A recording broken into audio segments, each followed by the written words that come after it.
Para seguir en el entendimiento de esta certificación, será necesario continuar con este tema que se le llama tejido conectivo.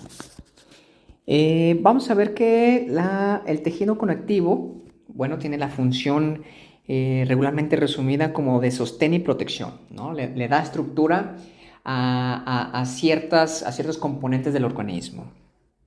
Entonces, bueno, este tejido podemos decir que sostiene, protege y le va a dar estructura a otros tejidos y a diferentes órganos del organismo. Pero además se le van a atribuir diferentes funciones. Por ejemplo, puede almacenar grasa. Gracias a este tejido también se pueden desplazar los nutrientes y otras sustancias entre los tejidos y entre los órganos, ¿vale? Gracias a este tejido puede surgir la reparación ante lesiones musculoesqueléticas o de diferentes tejidos y puede estar compuesta por células especializadas, fibras, especialmente fibras de colágeno, receptores nerviosos y una sustancia gelatinosa. Por ejemplo, podemos ver que el hueso, el cartílago, la grasa, la sangre y la linfa son un tipo de tejidos conectivos, ¿de acuerdo? Son tejidos conectivos especializados. Pero lo que a nosotros nos va a interesar es el tejido conectivo denso. Es un tipo de tejido conectivo que solemos tener mucho contacto con ello ante lesiones. Por ejemplo, el tendón suele ser un tipo de tejido conectivo denso. Es muy común en la práctica clínica ver tendinopatías o este tejido facial, ¿sí? La fascia plantar, que también en la práctica clínica es muy común la fasciosis plantar, o algún tipo de ligamento, ¿sí? Algún ligamento colateral, cruzado anterior, ese tipo de ligamentos también son tejido conectivo denso. La principal característica de estos tres, ¿sí? De estos tres tipos de conectivo denso, la característica principal es que sus fibras son alineadas de manera paralela. ¿De acuerdo? Es muy importante entender esto. El tejido conectivo denso tiene una alineación paralela entre sus fibras. Están bien alineadas y siguen una dirección. Por lo tanto, pueden ser muy resistentes en esa dirección, ¿vale? Les provee esa función. Pero bueno, vamos a hablar del tejido conectivo irregular, que es el que nos interesa, o al que comúnmente le vamos a llamar tejido facial, ¿sí? O tejido miofacial por su relación con el músculo.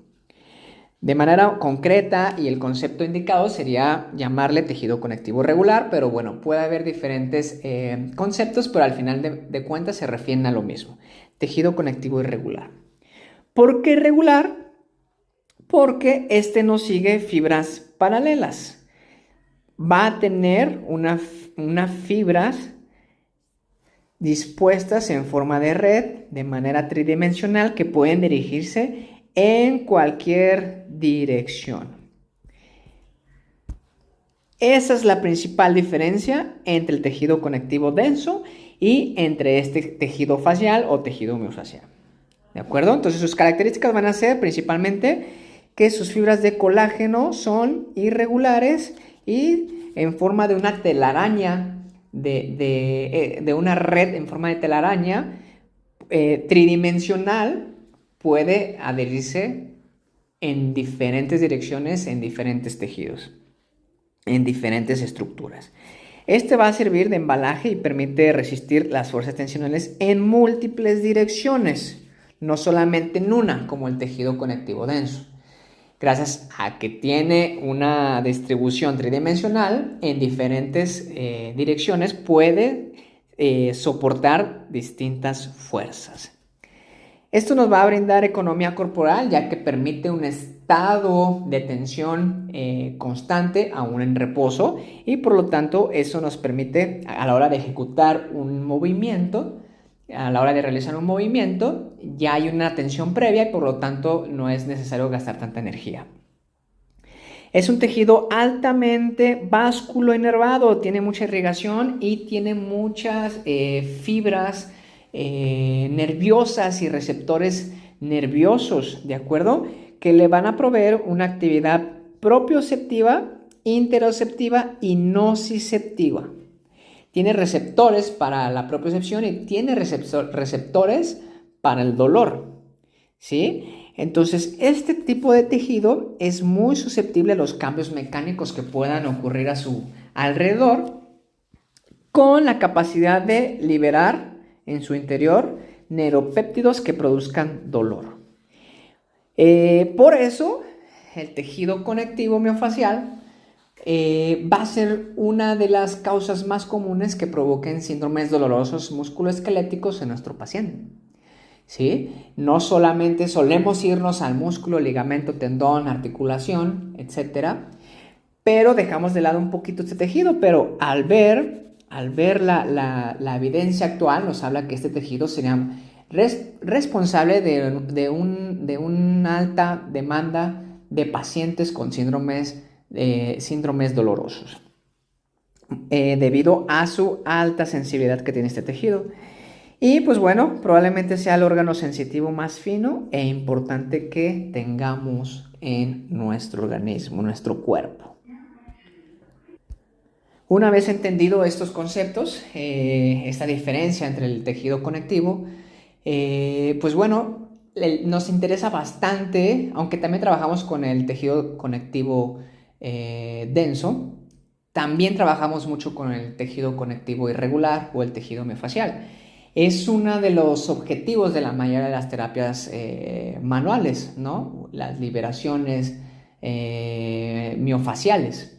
Entonces, por eso la importancia de definir estos dos conceptos, que en los dos vamos a trabajar, pero no son inseparables. Siempre van de la mano.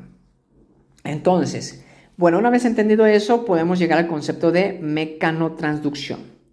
Es un concepto bastante importante, ya que es un fenómeno biofísico que se va a dar en la mayoría, si no es que en todas, las células del cuerpo humano. Las células en el organismo tienen la capacidad de sentir y de percibir cualquier estímulo mecánico externo, ¿de acuerdo? Es como un tipo de lenguaje para las células. Estas células son sensibles a los cambios de compresión, protrusión y estrés hidrostático. Entonces, una célula puede darse cuenta si hay un cambio mecánico a su alrededor. Y una vez que hay un cambio a su alrededor, esta célula puede tomar decisiones adaptativas que le convengan a ella, ya sea proliferación, mayor cantidad de células, diferenciación, mayor producción de células especializadas, producción de alguna sustancia, proteína, ¿sí? Aumento de algún tejido o disminución de algún tejido. Un ejemplo muy claro son los callos, por ejemplo, de las manos. ¿Cómo es que se producen los callos? Bueno, las células en un deportista que hace gimnasio de manera constante, por ejemplo, las células que están en la palma de las manos son susceptibles a los cambios mecánicos, a la tensión de estar agarrando peso, mancuernas con las manos, y puede tomar decisiones adaptativas, ¿sí? Producción de más tejido en esa zona para hacerlo más resistente a esa actividad. Y de esa manera podemos encontrar diferentes ejemplos en el organismo. Las calcificaciones, por ejemplo, son una respuesta adaptativa gracias a la mecanotransducción. Calcificaciones que podemos ver en diferentes ligamentos, en diferentes tendones, en diferentes tejidos. ¿De acuerdo? Bien, eso tiene que ver con la mecanotransducción. Bien, entonces, este es un ejemplo ilustrativo de lo que será la mecanotransducción. Las células van a ser capaces a resistir y a sentir fuerzas contráctiles hacia ella, fuerzas de protrusión hacia afuera de ella y cualquier cambio en la actividad hidrostática alrededor de ella. Está conectada también y adherida a las fibras de la matriz extracelular. Entonces, gracias a esos receptores que tiene a su alrededor y gracias a la comunicación que tiene con la matriz extracelular, puede tener comunicación con el resto de las células alrededor de ellas y a los cambios mecánicos o físicos alrededor de ella. Entonces, gracias a la mecanotransducción es que podemos justificar la mayoría de las técnicas de la terapia manual, ya que la mayoría se puede dirigir a producir un estímulo mecánico para que la célula tenga una respuesta adaptativa ante este estímulo. Y este síndrome que provoca dolor y limitación musculoesquelética es provocada por algo que se le llaman puntos gatillos miofaciales. Estos puntos gatillos miofaciales se van a describir en la literatura como una zona hiperirritable en el músculo esquelético asociado a una banda o un nódulo palpable hipersensible al tocarse, ¿sí? Cuando nosotros tocamos este nódulo es hipersensible y está localizado en la banda tensa de fibras musculares.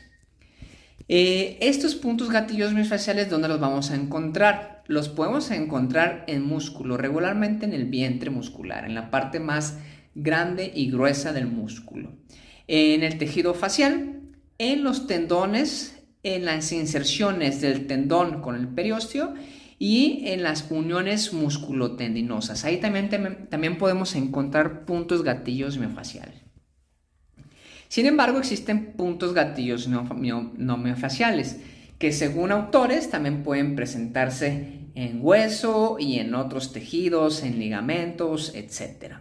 Sin embargo, los que más común vamos a ver en la consulta son los puntos gatillos miofaciales, principalmente en el tejido muscular. Bien, estos puntos gatillos miofaciales se pueden clasificar en dos principalmente: punto gatillo miofacial activo y punto gatillo miofacial latente. ¿Cuál es la principal diferencia de estos dos? El punto gatillo activo produce dolor de manera espontánea, aún sin necesidad de tocarlo. Hay dolor presente en cualquier momento, incluso en reposo. Pero el punto gatillo latente no hay dolor espontáneo, solamente hay dolor cuando se toca ese nódulo o esa banda tensa. Es decir, lo reproduce el fisioterapeuta. Cuando se palpa este nódulo, bueno, hay un dolor referido, un dolor que se va hacia alguna otra zona. En el latente no hay dolor referido y ambos comparten las características de debilidad, restricción de movimiento, fatiga y dolor a cambios de tensión, ¿sí? Ambos comparten esas características. La principal diferencia entre los dos es que el activo hay dolor espontáneo aún sin tocarlo y dolor referido. El latente no hay dolor espontáneo, solamente al tocarlo, y aun cuando lo tocas no hay dolor referido. Y el diagnóstico, pues, se requiere la habilidad del fisioterapeuta para encontrar esos puntos gatillos miofaciales. Cuando nosotros estamos trabajando y detectamos este punto gatillo miofacial, cuando usamos una técnica invasiva como la punción seca directamente en el punto gatillo, podemos ver un espasmo, un reflejo de espasmo que se le va a llamar respuesta de espasmo local, a lo cual se le abrevia REL. Esta respuesta de espasmo local, si se presenta al tocarlo, al hacer presión, al estirarlo o al momento que introduces una aguja de punción y se despierta ese espasmo involuntario, se dice que es un buen diagnóstico para decir que efectivamente ahí estabas en un punto gatillo miofacial. Quiere decir que lo encontraste. Aunque actualmente hay una técnica, sonoelastografía, en la cual por medio de un ultrasonido musculoesquelético hacen vibrar los tejidos y pueden diferenciar los tejidos que vibran más y los que vibran menos, viendo cuáles son tejidos que tienen más dificultad para movilizarse, ¿sí? Zonas más rígidas, más duras, más tensas, y por lo tanto es una manera actual de diagnosticar puntos gatillos miofaciales. En conclusión, los síntomas del punto gatillo miofacial: puede haber acortamiento del músculo donde se presenta, debilidad de ese músculo, fatiga prolongada, descoordinación del músculo agonista y antagonista, no trabajan de manera coordinada, espasmos referidos, músculos espasmados en ese grupo, en ese músculo en específico o en el grupo muscular al que pertenece, y fatiga prolongada.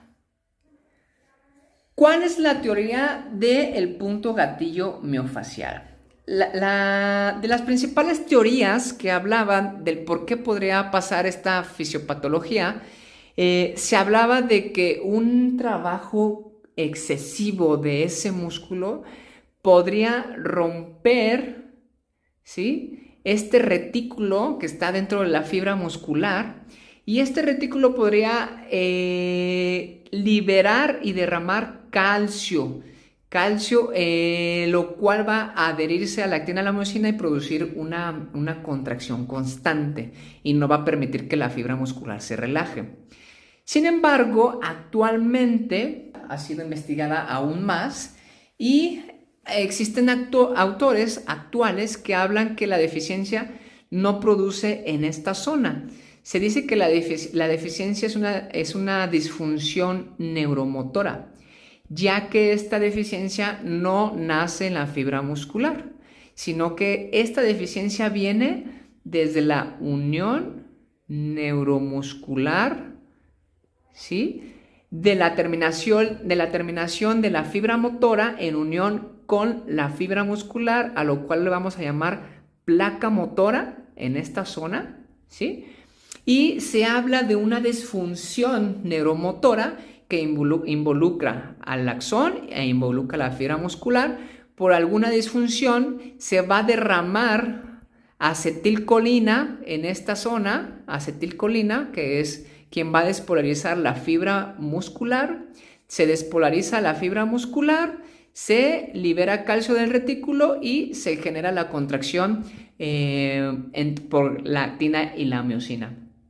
A esto se le va a llamar la teoría de demanda energética, ¿sí? Esto, pues, al final de cuentas, va a generar un aumento en el consumo de energía, de iones, de ATP, va a generar una isquemia por la contracción prolongada, va a generar una contractura y va a generar un aumento del metabolismo, que al final nos provoca una disfunción neuromotora con un síndrome de dolor miofacial. ¿De acuerdo?